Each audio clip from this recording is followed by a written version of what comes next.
All right. Hiya, I'm Steph, and I've been an astrologer since I started learning astrology in 2012. When I joined the LSA, I did a short course before that with an astrologer called Mary English, who's based in Bath. And she did a little introductory course and encouraged me to go for it after I'd had a reading with her. And I got into astrology in 2012 because my life was a little bit crazy. And I found that it gave it a little bit of purpose. So that's what intrigued me to start with astrology. And my website is Stellium Astrology.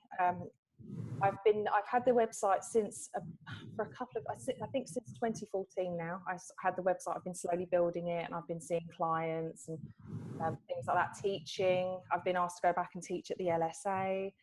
So I've been doing that sort of thing. So it's all starting to come together now. So I'm quite a newbie as far as astrologers go. I haven't been doing it for 20 odd years, just a handful at the moment so far. You're just doing the right things. Oh, well, it's good to know. Yeah, I'm trying my best anyway. Do you have an area of specialization in astrology? I don't have regardless of the fact that my website's called Stellium Astrology, I don't really specialise in anything at the moment, though stelliums is an area that I am actually interested in, because I have not a mega amazing stellium, but I do have a few clusters in my chart which would be considered stelliums. And that's kind of how the website name came about. It was a bit of an accident, actually. I'd got a domain, a different website domain, and I couldn't remember the password to log into it, and I hadn't done much. I hadn't built any content or anything like that, so I was just a bit like annoyed, because I thought, what was the name of that website? And then I was sitting there thinking, well, it's obviously a sign that I need to just get a new one. I sat there for a few minutes and thought, what could I call it? Stellium. I've got Stellium Astrology. So I just did that, and it sort of rolls off the tongue nicely. But then I suddenly realised that everybody who I encountered who knew what a stellium was wanted to know all about theirs. So I realised that I kind of accidentally chose my area of expertise by accident. So I'm sort of channeling my efforts now into learning as much about stelliums as possible, and that's kind of where I'm going. But I'm also interested in the stuff that, like Lilith, which I'm talking about at the conference. I'm very interested in Lilith. But just anything really. I'm just so interested in such a variety of subjects as far as astrology is concerned. Very interested in horary and electional. I find that very, very interesting, because it brings it to life for me. Actually, it brings it into every moment into astrology. Medical astrology is very interesting, but I just feel like that would take me millennia to get my head around, because there's so much to learn. So yeah, there's so many different areas that I want to do. My area of expertise is still forming itself. I don't know if you work full-time as an astrologer yet. Probably not yet. I'm trying. I'm actually the recent full moon was slap bang on my sun, which also has Pluto on it at the moment too. Nice. Yeah, so it's a little bit heavy, but it's definitely pulling me out of square job mode and pushing me into astrology. And fortunately, there's circumstances that are lining up that are enabling me to do that. But in the meantime, I am seeing clients in my spare time, or creating content for my website in my spare time. I also have a radio show where I talk about astrology, but I also talk about other subjects as well, which I'm doing after work. And as you can give us a link or something to the radio show. Well, the radio show is it's a conspiracy radio show, and it's on a network called THA Talks, which I started off as a guest, but they decided to get me back as their astrologer. We are creating a branch of that for me and my co-host Shana, so that we can talk about all things unusual, alternative, and also have regular astrology shows too. So that is still in the making, and we're creating content for it, but keep your eyes peeled for Hijack Radio. That's what it's going to be, HIJAC. Hey, it's just a conversation radio. That's what it is. But yeah, I'm very busy. Congratulations, it sounds exciting. Thank you. Yeah, it is very exciting. So you said that you were seeing clients. How do you prepare for a client for a chart reading? Well, I see clients in two different formats. I can either see them in person. I have a place in Greenwich that I have like an office that I can work from, but also I see people over Skype as well. And usually I will, as I have a square job, I have to go and do my normal job. I'll print out the charts. I usually, with my bookings, I usually make sure that I've got at least, you know, a couple of days in advance. I don't sort of see people off the cuff that often. And I print out usually their solar arc directions. I will look at progressions, though I'm not incredibly au fait with progressions, not as much as I am with solar arc. Okay. I look at normal transits, and I like to print out the graphic ephemeris. You know, on Solar Fire, you get that it's like a grid with all these like squiggles on. Yeah. I like to print. I'm still trying to get my head around it, but it's fun to print. I like to print it, and it looks really cool as well. So when people, wow, what is that? I'm like, yeah, it's great. Yeah, I did learn about it actually. I had a really good class with Sue Tompkins at the LSA where she showed us how to use it, and it was mind blowing. But after integrating it into my practice is another thing.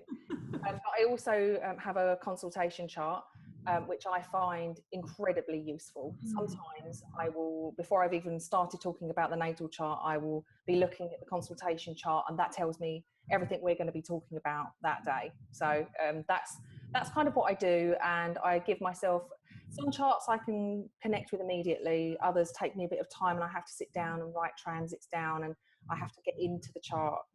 It's kind of different person to person, and usually whichever method I use seems to work for that situation. And you find that you get into a kind of a certain flow with the person there, so you prepare in advance, but then things happen during the conversation. They just lead you in a certain direction. It's true, and I find sometimes you can over prepare sometimes, and you can sometimes think you're going to be talking about one specific thing, and then it goes in a completely direction that you didn't even think you were going to be talking about. So excellent. So you mentioned a few tools that you use. Is there anything else that you would that you use in general, or other techniques, or anything additional? I don't know really. I'm always one for, if I've been reading a book and they mention something, I will start using things that they've mentioned in the book to see what kind of response I get, especially things like looking at Liz Green's books that I'm reading all the time. Yeah. It's always interesting to, you know, look at that, and, you know, it sometimes opens up a whole different conversation that wouldn't have ever happened if I'd never even read that part of the book, you know, like it's that sort of thing. But as far as like predictive techniques and things like that go, I think I'm pretty standard, because I'm still quite early in astrology. So I wouldn't want to get too, my problem to start with, because I've got a Gemini ascendant, is I want to do everything, and I've got so many different ways of doing things. I can see such a variety that I get bogged down with too much information. So what I have to do is keep it simple, start off simple and build from there. I have to rein myself in. Okay, so what do your clients come to you for? Do you come for personal readings, or electional, or business? I don't get business clients. I do get people that want to know. A lot of people ask me questions about when's it a good time to do this or that. So I do get some electional ones, and I get some clients I get a lot of people that come to me when they're usually in a crisis, right. And they really don't know what to do, and they just feel like everything's out of control. And I don't know if that's because I've got Pluto transiting my sun, or maybe because I've got a Scorpio moon. But, you know, I think that usually it's people who, it's usually relationship stuff, and people are having some kind of major, it's usually life-changing stuff that's going on that they need something to hold on to. And I find that usually the readings that I give them, they always come away from it and say thank you, because they feel understood. I think that's the main thing. They feel understood, and they know that they're on the right path. What do you think budding astrologers should look out for? Sorry, say that again? Any pitfalls that budding astrologers should watch out for? I think that it's things that happen to me, but I don't know if it's very standard, is that I found that there were a few people that wanted me to give them readings, and they were, maybe this is just me actually, I find that when you open yourself up to this kind of thing, and it's kind of like a spiritual discipline, Yeah. you have to learn to ground yourself and kind of spiritually protect yourself sometimes. So I started learning Reiki because I also am a Reiki master now. But at the time, I was attracting people who didn't understand boundaries, and I think that's one thing that I think that a lot of younger astrologers or budding astrologers might struggle with is they want to give and they want to learn and they want to talk about astrology, but there are people out there who will just keep taking and taking and taking, and some people will want a reading.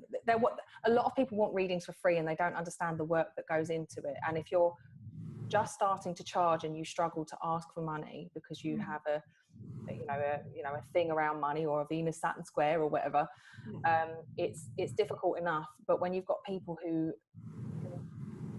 give you a hard time about asking for a bit of money for all the hard work, and it's not just the knowledge that you're putting into it, that you've learned and that you're drawing from, it's the energetic input which comes from reading a chart. You put a lot of energy, emotional and mental energy into it, and it can be exhausting. And sometimes that energetic return, which is financial, is a way of balancing back out. And when people kind of make you feel like your effort hasn't been worth payment, that can be difficult. So I'd say for a budding astrologer, establishing, and this is such a Capricorn speaking, establishing boundaries is good early on, and working out what you want from your practice and what you want from your readings, knowing what you want straight away. It's a good tip, actually. Yeah. I can see that happening a lot, actually. Yeah, it does. It does. Yeah. So you mentioned Liz Green as a favorite author. Any other books that you recommend? Yes, I obviously, being a student of the LSA, the first book I was issued as a textbook was the Contemporary Astrologer's Handbook, which is never too far away. I've got all my books next to me, I can see it right there. The Contemporary Astrologer's Handbook, that is still an amazing tool, and I use it a lot. And it's handbag sized as well. So if I've got a reading and I haven't got a lot of space in my bag, sometimes that's the only book I need. Then there is Frank's books. Getting to the Heart of Your Chart is such a great book. It's so good. He recommended to me Keywords for Astrology, and the author is here. This one. Okay. Great book. I love that book. But yes, Liz Green's books are great. The Ephemeris, the Raphael's Ephemeris, I love that. I always have this year's Ephemeris and next year's Ephemeris in my handbag with highlighters. I just do it. And I always find the day that I don't have it in my handbag is the one day that I really need it. Yes, Robert Hand, Planets in Transit. That's a great book as well. So those are good ones, but there's so many brilliant ones. And sometimes I don't need to read the whole book. Sometimes I pick up a book and I read a bit of it and then I'll go to a different book, and there's so many to choose from. Yeah, we're spoiled, really. Yes. So you're going to speak at the annual conference this year. And you mentioned it's about Lilith. Yes. What else can you tell us about your talk? How did you get inspiration? I'm inspired to talk about Lilith because ever since I found that glyph in my chart, I just wanted to know more. And because I couldn't find any information about it, because it's a difficult, like not many people, there's stuff out there about Lilith, but a lot of it's in French. I think a lot of French astrologers have done some research, but I can't speak French, so I have to do my own research. And I've been to a few talks about Lilith. I've seen Lynn Bell speak about Lilith, Nick van der Mark, Pamela, what's her surname? Oh gosh. I can't remember her surname now, she was great. But I've seen a few people talk about Lilith. and it's just fascinating. It's a fascinating area for me. So that's kind of what got me into it, and I noticed symbolism is very much connected to some of the darker sides of the feminine, and I think that there's a bit of a dark feminine theme running through a lot of the stuff that's going on in society in a mundane sense. Lilith isn't necessarily a mundane sort of point of the chart. It moves quite quickly, but it's interesting to look at, and I think it's a place in the chart where there's a lot of there can be projection, and also I don't know, it's very interesting in a sense when you look at things like feminism and some of the modern arguments that come up these days. So I'm kind of looking at that sort of area because she does pop up in popular culture. There's talk of that sort of I don't know if you've heard of the incubus and the succubus, that sort of thing. That I'm very interested in, that whole kind of scary side of it as well. So okay, oh, fascinating. Look forward to it. The topic for this year is the importance of astrology. What do you think that is? What does astrology bring that is important? Okay, so on a personal level, I think astrology brings meaning, and I think as human beings trying to navigate life and some of the situations that arise, it can be difficult enough. It's like you get plonked down and you don't have a clue. No one has an instruction manual. I kind of feel like the birth chart is a kind of instruction manual, kind of IKEA illustration of how things are supposed to go together. And also difficult to understand. They can be. That's why you need to go and see an astrologer who can actually read that stuff. And yeah, I think it's really important because it helps you to sort of relate to events that are going on and understand them on a different level, that can give you more meaning, more purpose, and sometimes just something to hold on to if it's a particularly tough ride. I find personally that if I'm not really getting along with somebody and I look at my chart compared to theirs, the synastry, it can give me real insight into what they're actually going through and why they act the way that they do. So it makes me more understanding. So on a personal level, I think that it's just a great way to relate to people and to understand where you're going. And I think actually on a larger scale, the importance of astrology in understanding big events like things like Trump and Brexit and those kind of things can provide insight as well, because we can look at what we think is going to happen, but we can also look at why we think it's happening, and what we can take from it. I agree, totally. It's brilliant. Yeah. It can change your life, basically. Exactly. So where do you see astrology going? If you had to, be able to foresee the future for astrology. Well, yeah. I think more and more people are open-minded to astrology these days. And even somebody like, what's her name, Megan Fox, went on that chat show in America and was talking to the chat show host, and she had her little Astro.com, his birth chart printed out, didn't she? Yeah, I don't know if you've seen it, but you should go online. And though they kind of made a little bit light of her, as they do with astrology, as soon as you mention astrology, people go, oh, okay, weird. I think that actually people are becoming more open-minded, and I think that actually it's one of those things that, as obviously Pluto's going to transit Capricorn and it's going to enter Aquarius, I think we're heading towards a much more Aquarian society, where things are going to be drastically change.